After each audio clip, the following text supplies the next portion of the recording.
2024. urtean data berezi izango da gaztetxearentzat eta gazte asanbladarentzat, eta urtarrilaren 20an 10 urte beteko ditu eta horretarako ekintza batzuk prestatu ditugu. Horregatik, urtarrilaren 20an egunari hasiera emango diogu Kirikino kantolatu dituen umeentzako jolasekin, eta gero arratsaldean 8etan gaztetxearen argazki erakusketa bat egingo dugu Peru selektarekin, eta geroago afaltzeko aukera eta eskaintza egongo da.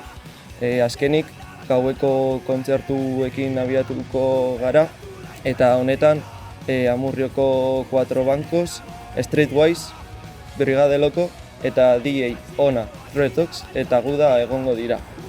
Eta Amurrioko gazte asanbladatik ere gonbidapena luzatu nahi dugu, gaztetxetik pasa diren jende, kide eta pertsona orori. Eta sin más, komentatzea, hemen ez gaudela guztiak eta galder ere falta zaigula, eta hemendik maitasun eta elkartasun keinua zabaldu nahiko genioke Zabaian dagoen Galderri.